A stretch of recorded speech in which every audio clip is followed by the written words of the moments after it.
going to talk about push-ups today. This is something that many of you are probably really, really confident in, and like, oh, push-ups are the best thing ever, or you're super scared of because like, I've heard too many times, I can't do a push-up. Well, maybe you can't do the fancy dancy push-ups that you see all the time, but I bet you can do some form of it and work on progressions that will get you toward a full range of motion push-up from the floor. We're not going to do any kind of progressions where you're on your knees. I personally think it's really, really important to work on full range of motion with the full body plank. So we're going to talk about how we can do that and some sort of cues on what's going to make your push-up more proper versus some ways that some people might cheat it. So I could demonstrate all of these, but instead I'm going to use my handsome Vanna White here, my spouse Adam, and I'm just going to talk about some of these variations while he does some of the progressions that come towards it. But first, he's going to demonstrate what a proper push-up, full range of motion on the floor looks like. So this is going to be our ultimate goal. And notice when he starts, his hands are right under his shoulders. They're not really wide, like you sometimes see with push-ups getting really wide. We want them underneath the shoulders. His hands, our fingers are either forward or they're slightly at 11 and 1. They're not really, really far out. He's driving his weight through his whole hand, but particularly through the outsides of his palms. When he comes down, okay, the cat is safe now. So notice his body is in a full plank. As he comes down, his elbows stay close to his side. They're not careening outward at all.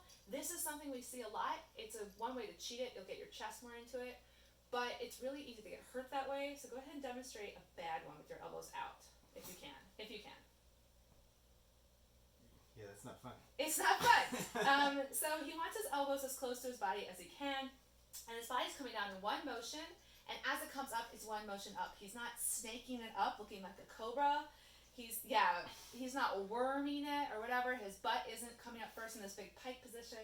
We want straight down. And as he's on pause, his chest is touching the floor and his hips. And then he comes up in one motion. All right, thank you.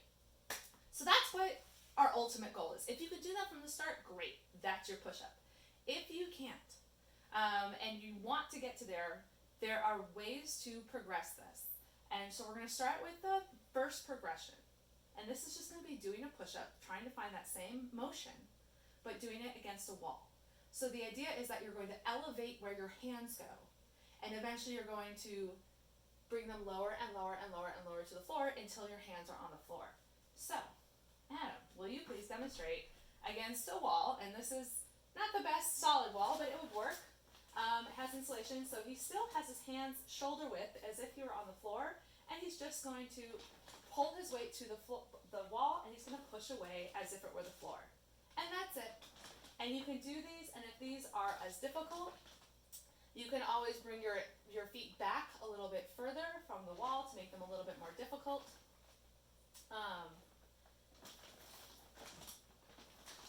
And the idea is that you still want to get your chest as close as you can while maintaining this solid line.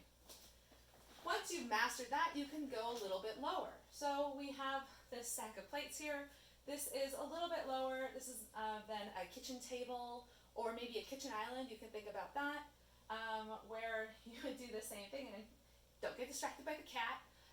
So same thing, he would put his hands, and if there's something round like this, you might put it on the outside of it, like a chair or a stool. On the outside. It's like gripping it. Yeah. And the same thing, he's going to bring his chest to the plates or to the top of that while maintaining a full line. And then eventually you come lower, so you might come onto a bench like this, and you come down, bake to the chest, and coming up in a straight line. Making sure that, again, you're not worming it or snaking it. The moment you start doing that, take a break, relax. Once you get tired, you can always go elevate your hands to a higher position to finish out however many reps you want to do. And then eventually back on the floor. If the floor is too easy for you, there are some progressions you can do to advance it.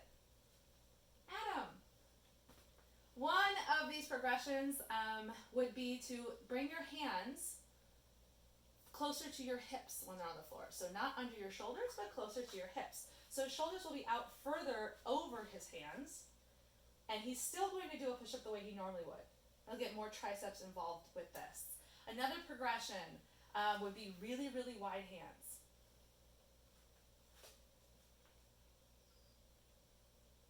So this is just activating different muscles. And then one of the more difficult progressions are triangle push-ups. It's called triangle push-ups because you put your hands, they're going to form a triangle on the floor. And your idea is either your chest will hit the triangle or your nose will hit the triangle. The chest is the more difficult one, I think. And if you're really, really advanced, which you don't need to demonstrate, if you want to go G.I. Jane, you can single arm push-up it. This requires balance and coordination. He's going to try. And he's up. All right. Oh, left side. And he's a show off. All right. So thank you very much, my beautiful model. But in the end, this is what our goal is. Okay, yes, there are clapping push-ups. I don't advocate those. Too much risk of right now damaging your wrists or whatever. Make sure you do wrist warm-ups to warm up. But that is your push-up. If you can start with just trying to get 1, and then think about 5, and think about 10, and do them maybe 5 every hour, you'll be able to grow your push-up strength very, very quickly.